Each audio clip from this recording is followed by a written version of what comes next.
Rain-X wipers are the #1 wiper blades in America. That means all kinds of drivers choose Rain-X. Big drivers in small cars choose Rain-X. Small drivers in big cars choose Rain-X. Drivers with long hair and short commutes choose Rain-X. Drivers with short hair and long commutes choose Rain-X. Drivers with pets on board, babies on board, and bored babies on board choose Rain-X. Basically, drivers who love a clear view of the road all choose Rain-X wipers, the #1 wiper blades in America. Welcome to People Tech, the podcast of the HCM Technology Report. I'm Mark Pfeffer.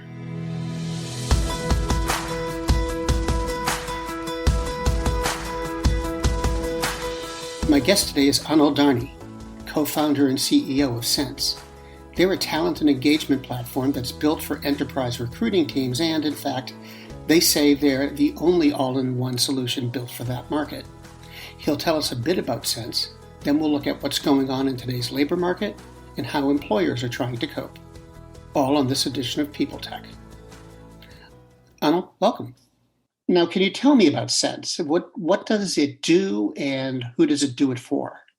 Yeah, so we started Sense about 5 years back, very much focused on the high volume hiring space. I've built multiple startups in the Bay Area, and they've ranged from enterprise software to consumer to mobile gaming.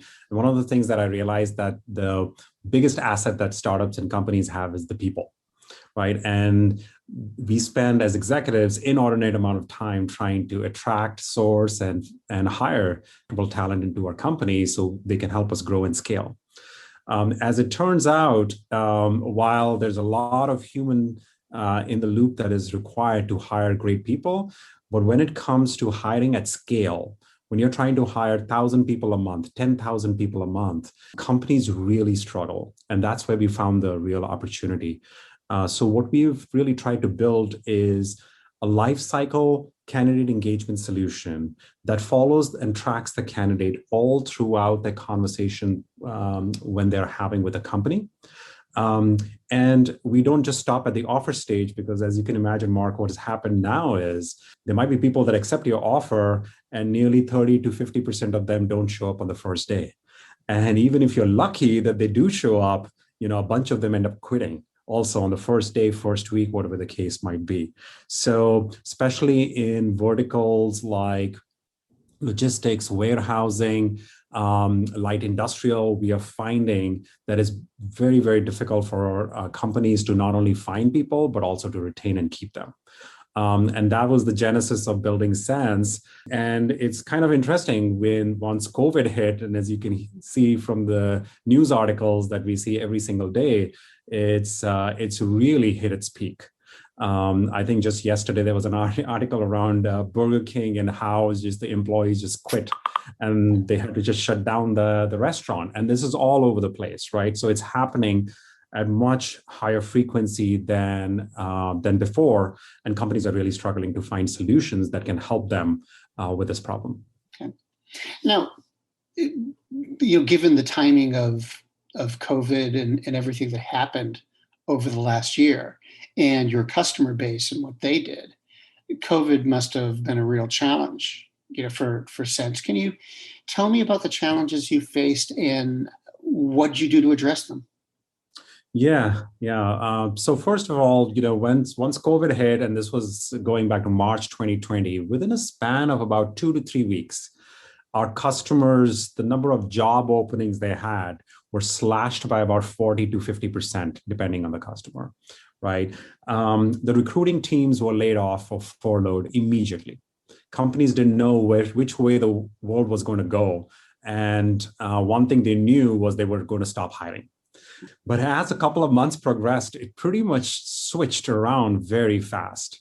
Companies realized that they went from a place of where they were having enough candidate flow coming in, they had job requisitions that were open, to a place where hiring managers never stopped opening job requisitions, but they stopped seeing the flow of candidates. So we term that now, at least internally at Sense, we call it the famine.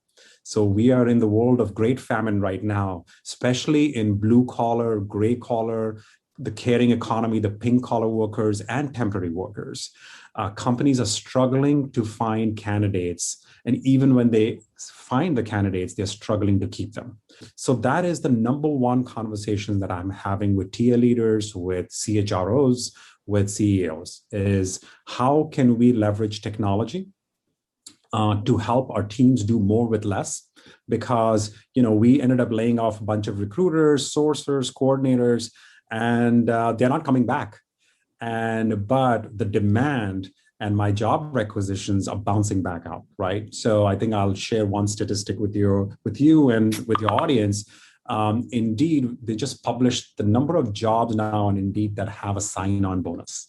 So last quarter, it used to be about 2% of all jobs on Indeed had a sign-on bonus.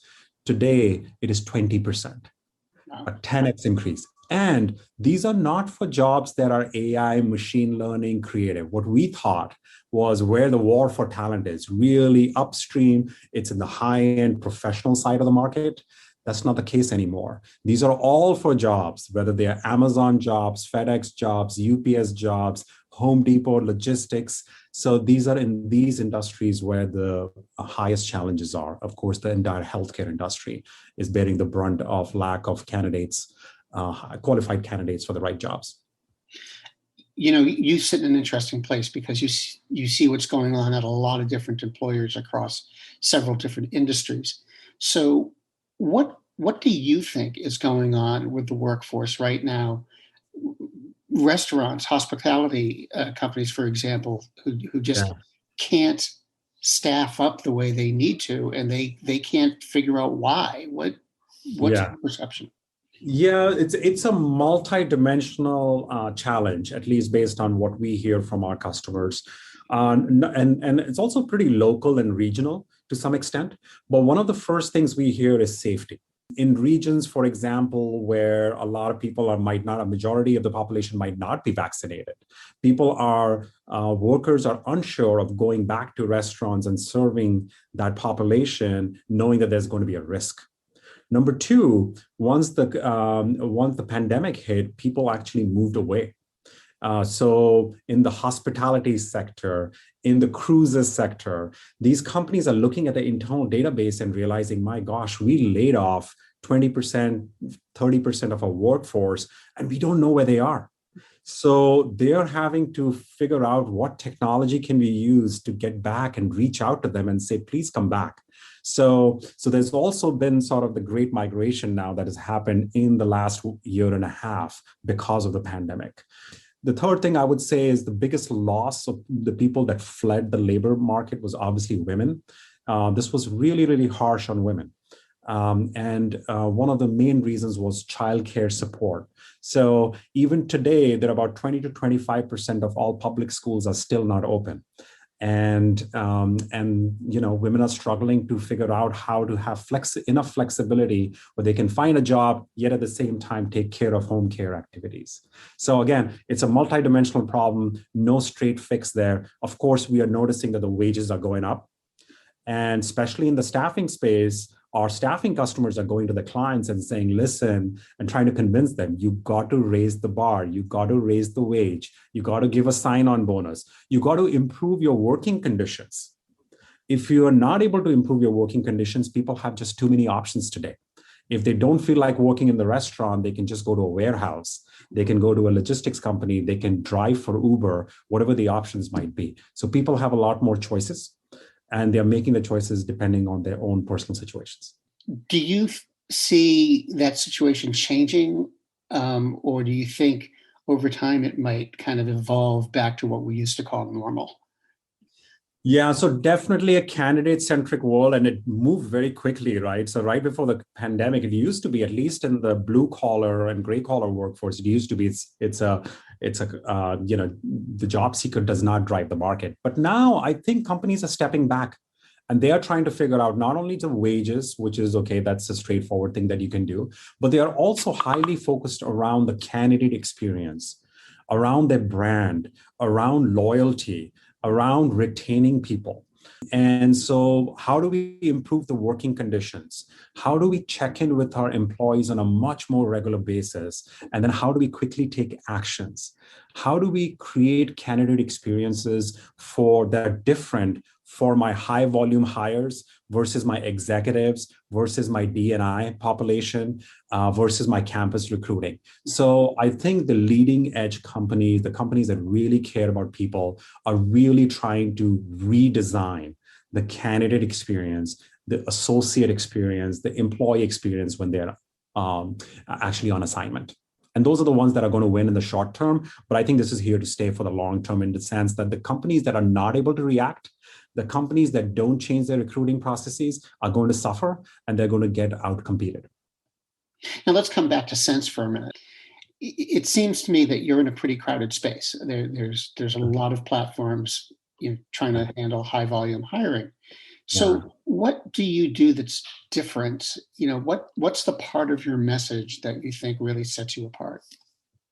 Yeah, so there are multiple things that we look at when we start talking to prospects and customers and try and see how we can help them, right? So they come in to us. So it's much more based on their problem statement versus us trying to say, hey, we have these 6 products, go buy them, right? So we focus much more around, what is your core problem today? And so, as I mentioned, like number 1 is famine, right? So I just don't have applicants, and how can Sense help me? And when we think about that, then the next phase is, okay, so what are the assets you already have? So in today's world, one of the biggest things that companies are saying is, okay, we've exhausted the job board spend. I cannot spend any more money because I'm just not seeing the flow of candidates. And even the candidates that I'm getting, we might lead them to an offer stage, but they're going to quit. They're not even going to show up, right? So how do I find the high quality candidates? So they are looking at, I might have a large database of millions of candidates that have been my silver medalists, that have been my alumni, that maybe applied to me and I never got back to them. So let me go back into my database and let me try and target people with special messaging by which I can reactivate them. So I think that's what's very differentiated about us. We are not that much focused around, hey, how many applicants can you get in your inbound, but much more about utilizing your existing assets that you have. That's number 1. Number 2, our approach on how we communicate with the next generation of the workforce. As you know, over 50% of the workforce are now millennials and Gen Zers. Most of these techniques, and in this crowded space, most players are focused on, oh yeah, let me start an email campaign, right? The world has changed. Emails have a 10% to 12% open rate. Emails have a 1% to 2% response rates if you're lucky, right? So these customers come to us and say, wow, you're really differentiated because the way you approach, the way you connect with candidates is much more modern. And what do I mean by that? So we can do it via text message. We can do it on a chatbot interface. We can do it through WhatsApp. We can do it through email. And it's all this combination that comes alive from an experiential perspective for the candidate. And how do we know that it works? For example, when they go through a chatbot experience, on average, a chatbot scores 94% in terms of satisfaction rating, right? And then how do we measure ourselves that the recruiters and the operators and the talent acquisition teams are actually using the platform?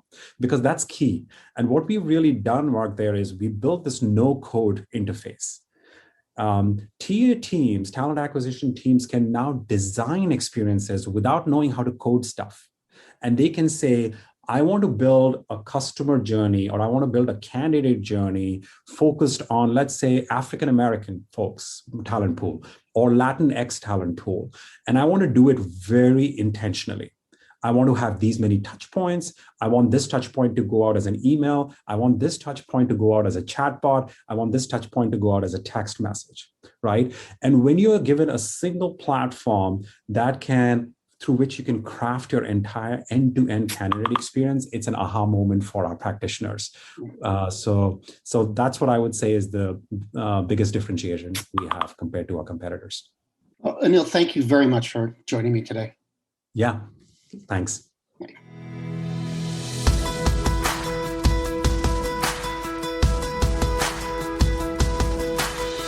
I've been talking with Anil Dharni, CEO of the recruiting platform Sense, and I've been doing it here on People Tech, the podcast of the HCM Technology Report. We're a publication of Recruiting Daily. People Tech is part of Evergreen Podcasts. To see all of their programs, visit www.evergreen.com. www.evergreenpodcasts.com. And to keep up with HR technology, visit the HCM Technology Report every day. We're the most trusted source of news in the HR tech industry. Find us at www.hcmtechnologyreport.com. I'm Mark Pfeffer. Do you love news about LinkedIn, Indeed, Google, and just about every other recruitment tech company out there? Hell yeah. I'm Chad. I'm Cheese. We're the Chad and Cheese Podcast. All the latest recruiting news and insights are on our show. Dripping in snark and attitude. Subscribe today wherever you listen to your podcasts. We out. Faith in the news media has been challenged, making it even harder to get stories told. The Friday Reporter podcast was created to help audiences better understand the media by hosting journalists who will answer the questions to which we need answers. Join me every Friday to hear more.